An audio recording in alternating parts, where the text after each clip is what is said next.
아르 키움을 하고 있는 건축가 김인철입니다. 그동안 한 200여 개 되는 그 설계 작업을 했었는데 그 중에 알려진 것이라고 한다면 김옥길 기념관, 웅진신 급익, 그다음에 어반하이브, 바우지움 정도가 아닐까 생각을 합니다.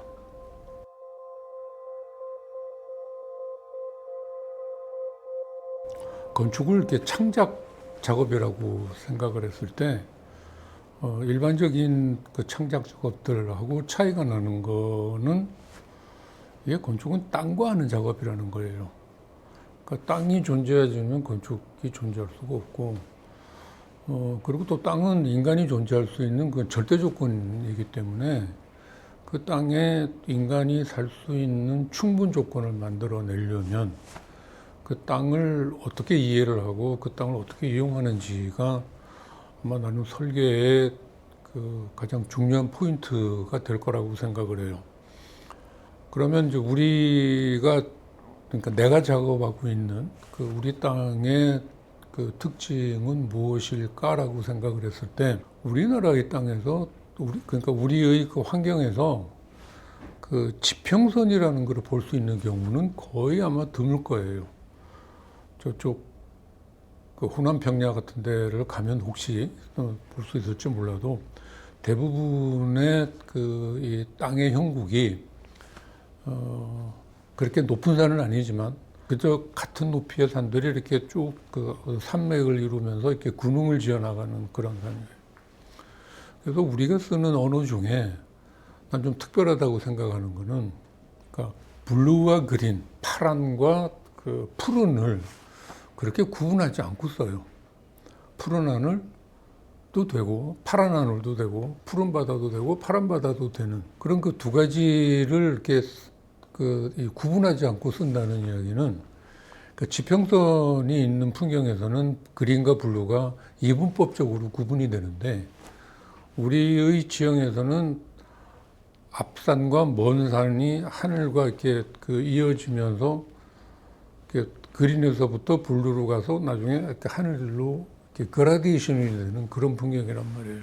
그렇다는 이야기는 우리 땅은 이미 그 평원과 달리 계곡과 언덕과 산과 들로 이렇게 하나의 특정된 공간을 이루고 있는 거고 그러니까 평원의 건축이 어떤 그 하나의 독립된 개체로 건축을 인지를 했다면 그러니까 자연과 대비되는 형태로 했다면 우리의 그 공간에서는 그 건축은 그 자연의 일부가 되는 그러니까 인공과 자연이 어떻게 결합하느냐에 대한 그 개념적인 차이가 있었을 거라고 생각을 하고 우리는 처음부터 가구조의 건축을 시작을 했기 때문에 그 가구조의 건축은 안과 밖의 구분을 명확하게 하지 않을 수 있어요.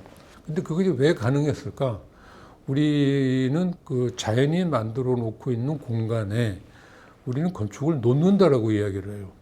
세운다가 아니고 건축을 놓았을 때 그 건축이 놓아지면 이미 그 뒷산, 앞산, 그다음 앞에 있는 개울 이런 것들이 자연적인 경계를 만들어 주니까 그 경계까지 내 공간을 확장해서 보는 그런 공간감으로 우리는 이 공간을 구성을 했고 또 그 이후에 이제 내가 하려고 했었던 것들은 이제 그런 건축이 왜 생겼는지를 알아내고 그렇다면 그렇게 알아낸 건축을 가지고 할 수 있는 건축은 뭘까라는 그런 생각을 했을 때 나는 건축은 공간을 만들려고 하는 거지 형태를 만들려고 하는 것이 아니다. 그러니까 건축의 목적은 사람이 존재할 수 있도록 안전하게 존재할 수 있는 어떤 하나의 공간을 만드는 것이고 그 공간을 만드는 구법과 재료에 따라서 형태는 부수적으로 따라오는 결과물일 뿐이다. 그러니까 건축의 목적은 공간을 구성하는 것이고 그 공간은 우리는 자연과 함께 유기적인 게 되는 것이다.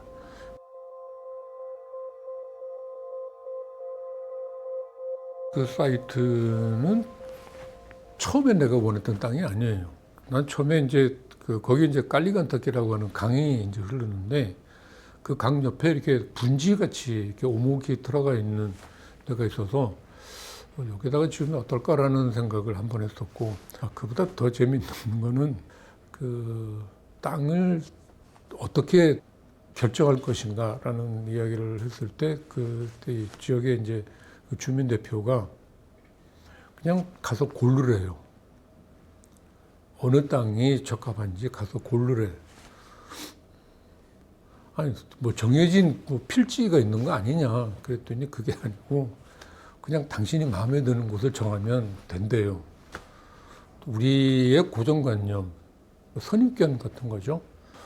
얼마만큼 고를까 그랬더니 원하는 만큼. 일단은 처음엔 분지를 생각을 했고, 그 다음에 옛날 그 지역에 우리의 그 성황당 같은 건물이 있었다는, 그러니까 밑에 보니까 기초 같은 것들이 남아있는 언덕이 하나 있어요. 난 그 언덕 위에서 세우면 어떤 그 뭐 상징적인 그런 조건이 되지 않을까라고 생각을 하고, 그 땅 두 군데를 이제 나는 원한다라고 이야기를 했더니 그 주민 대표가 이제 거기에 이제 그 마을에 가장 큰 어른이 계신데, 그러니까 족장 같은 분이 계신데 그분이 지금 출타 중이어서 그분이 돌아오면 결정할 테니까 그렇게 하려고 결정을 알려달라라고 했더니 이 족장이 분지도 아니고 언덕도 아니고 언덕 뒤에 있는 산기슭에 있는 땅으로 결정을 했대요. 그래서 처음에는 내가 원한 게 아닌데라는 생각으로 그걸 했었지만 그럴 수밖에 없겠다라고 생각했었던 게 마르파라고 하는 전통 마을이 있어요. 그 마을을 이제 그 답사를 했었는데 그때 느꼈던 그 마을의 뭐 구성된 어떤 원리랄까 원칙이랄까를 보면 다 이렇게 산을 타고 이렇게 올라가요. 그거는 우리도 마찬가지로 평지에는 농사를 지어야 되니까 집은 다 이렇게 경사지에 세워진단 말이죠. 근데 그 마르파도 역시 평지는 경작지가 되고 경사지를 타고 올라가는 모양으로 집을 짓고 있어요.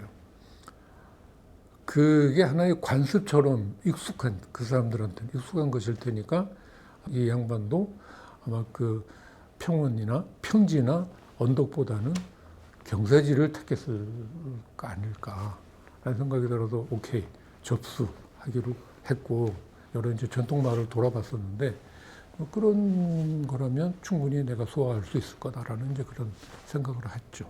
이 무속당 지역의 이제 그 환경적인 특징 중에 하나가 아침에 해가 떠서 대기가 이제 열을 받기 시작을 하면 한 9시, 8시에서 9시 경서부터 바람이 불기 시작을 해요.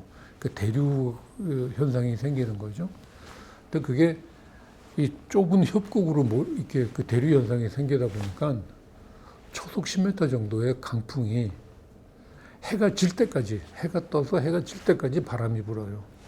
그다음에 그 무속당 지역이 해발 3,000 정도이기 때문에 거의 나무라고 하는, 그러니까 그 식생이 거의 사막 같은 정도, 덤불 같은 나무들만 자라지 큰 나무들은 없고 거의 굉장히 건조한 땅이고, 그다음에 그곳이 이렇게 위도상으로는 아열대 지역 영역인데 이제 그 고원이다 보니까 건기와 우기로는 나누어지는 아열대 기후성인데 우기에 비가 오지를 않고 눈도 오지를 않고 해요. 그런 조건들 때문에 예상외로 그 마르파의 그 이 주거 건축들은 다 평지붕이에요.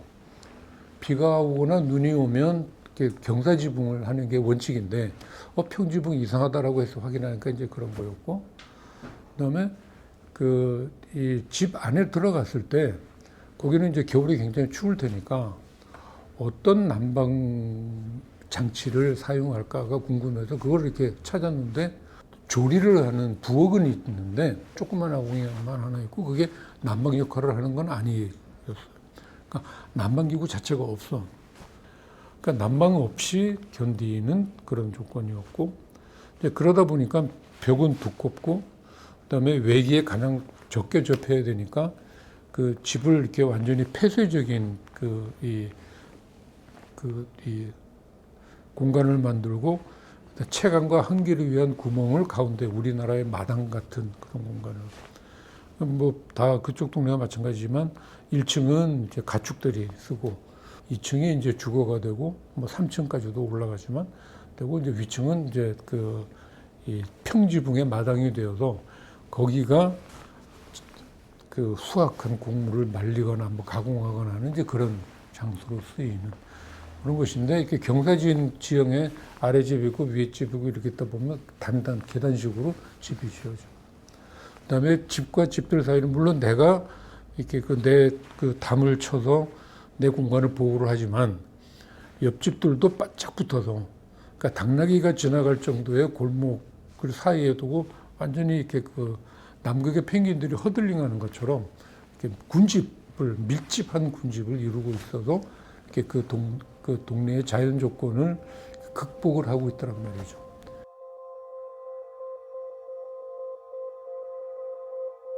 히말레스크의 그 설계의 개념은 그 사람들의 전통적인 양식을 차용을 해서 내 생각을 거기다 이제 집어넣자라는 대입을 시키자는 거였는데 그 대입하는 방법이 뭐냐면 그 사람들이 그동안에 살아왔었던 그 공간이 굉장히 폐쇄적인 것이었다면 그러니까 그 집에는 채광을 위한 공간은 가운데 중정 하나밖에 없고 그다음에 길 쪽으로도 창은 있는데 한 요만해요.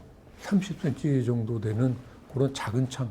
그러니까 큰 창을 쓸 수가 없는 거죠. 바람이 불고 뭐 어떤 뭐 단열이라든지 이런 걸 생각하면 어둡고 깊은 공간을 밝고 열린 공간으로 만들자라는 생각을 했는데 그게 왜 가능했느냐 하면 그들이 쓰는 그런 그 벽식 구조에 라멘식 가구식 구조를 이렇게 접합을 그러니까 시키고 그 가구식으로 만들어져서 자유로워진 벽은 크게 창을 열 수가 있겠다는 생각을 그렇게 해서 결국은 이제 이중의 벽이 돼요. 바깥에 바람을 막는 담이 하나 있고 그 담에서 떨어져서 채광을 하고 환기를 할 수 있는 창이 만들어지는. 이건 후일담인데 마지막에 이제 공사가 다 끝났을 때 마을 주민 아주머니들이 와서 이제 준공 청소를 했는데 그 청소하는 아주머니들이 무슨 이야기를 하느냐 하면 이렇게 큰 유리창 처음 본다. 그러니까 1층에서부터 바닥에서부터 천장까지 유리창인 그런 건물은 처음 본다. 이런 유리 나 처음 닦아봐 하는 이야기를 하더라고 이 시공자가 전해주더라고. 근데 그 유리가 올 때 뭐 굉장히 고생했어요. 다른 거는 다 현지에서 조달을 했는데 유리는 저쪽에 이제 아래에서 가지고 왔으니까 올라오는 동안에 처음에 도착했던 유리는 80%가 깨져 버렸고 이동하는 털털 비포장 도로를 한 12시간을 가야 되니까 다 깨져버려서 다시 이제 헬리콥터로 수송을 해서 이제 지었는데 하여튼 뭐 그런 식으로 이 사람들한테는 그러니까 새로운 그러니까 당신네들의 전통은 존중을 하되 거기에 내 생각을 더하면 이런 공간이 가능하다라는 걸 이제 보여주려고 했었던 게 아마 이 히말레스크의 요체가 되지 않을까 하는 생각.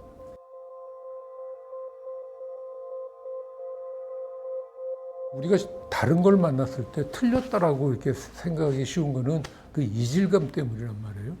근데 그 이질감을 없애는 방법의 하나로 나는 그들에 대한 이해를 바탕으로 그들이 침수갈 수 있는 감각을 그냥 그대로 유지시켜주는 그걸 어떻게 할 거냐는 거는 건축마다 다 다르겠지만 나는 그 재료와 기법으로 하려고 했다는 거.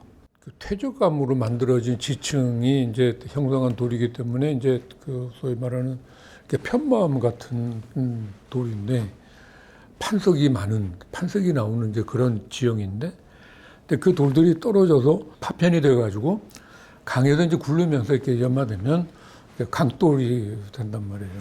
판석은 내 공간에 쓰고 외벽은 그 강돌을 쓰려고 생각을 했어요. 근데 하여튼 그걸 가지고 했는데 처음에 나는 좀 이렇게 걱정했던 게 돌을 쌓는 게 편편한 돌을 쌓는 거는 쉽지만 둥근 돌을 쌓는 거는 이렇게 그 밸런스를 맞추기가 상당히 좀 어렵잖아요. 근데 그건 그 사람들한테 그 석공들이 한 작업하는 거 보니까 아주 쉬운 일이었어요. 그냥 몰탈 지어서 놓고 갖다 얹고 하면서 균형 딱 맞춰서 탁 놓고 해서 올라가는데 거의 그거 한 거고. 창이 만들어지면 창에 이제 소위 인방을 린테를 보통 이제 그렇게 되면 이제 뭐 콘크리트로 걸쳐서 놓고 하는데 그것도 돌로 만들겠대요. 중정 쪽에 천정은 판석을 또 그 눕혀서 깔아가지고 했는데 이제 조명을 사이에 다운라이트를 듣는 거를 담당했던 직원은 요 돌과 돌 사이에다 넣으면 되지 않겠냐라고 했더니 그게 아니라 돌 판석에 구멍을 뚫어서 거기다가 그 다운라이트를 집어넣겠다. 뭐 이런 식으로 소위 그 돌을 다루는 데 있어서는 이건 뭐 D-Day 이상의 그런 걸 만들더라고요. 내가 선택을 잘했구나. 돌로 하기를 뭐 예를 들면 여기를 콘크리트 노출로 하라든지 했다면 과연 내가 원하는 노출을 이들이 만들었을까?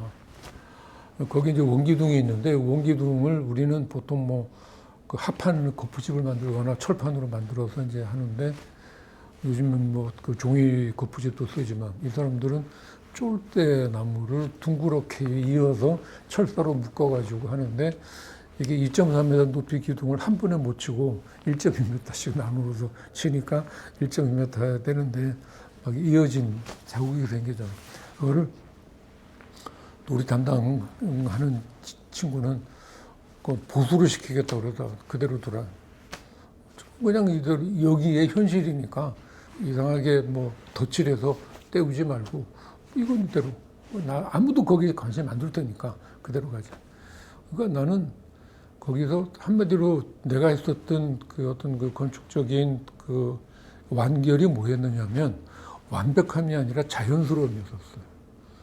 그러니까 저절로 그렇게 된 것처럼 보이게 하자.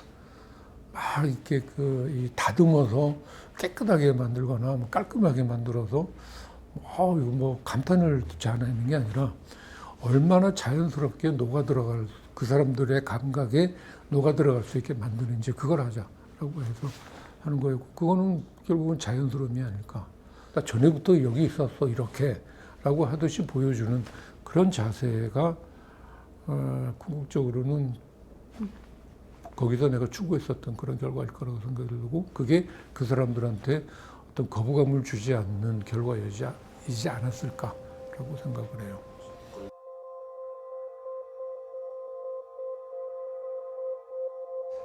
나는 기본적으로 그러니까 내가 존중받으면 내가 남을 존중해야 된다고 생각을 해요. 그 레비스트로스가 말하는 이제 그 문화의 흐름이라고 하는데 이런 이야기가 있는데 문화는 그 어느 한쪽에서 한쪽으로 이렇게 흘러가게 되어져 교류라는 걸 통해서 흘러가는데 서로 뭐 주고받는 게 가장 좋지만 한쪽이 약할 때는 강한 쪽에서 이제 강제로 들어가는데 그걸 이제 문화의 이식이라고 설명을 해요. 내 거를 고집을 하기보다는 상대방의 것을 이해를 하고 그러니까 그건 틀린 게 아니라 다른 거잖아요. 나랑 다르다는 거니까 그 다름을 인정을 하고 그 다름을 내가 가진 해석으로 그러니까 재해석, 번역이라고도 할 수가 있겠고 나는 당신의 건축을 이걸 가지고 내 생각으로 이렇게 표현해 봤어라는 게 된다면 이질적이지 않은 결과를 만들어낼 수 있잖아요.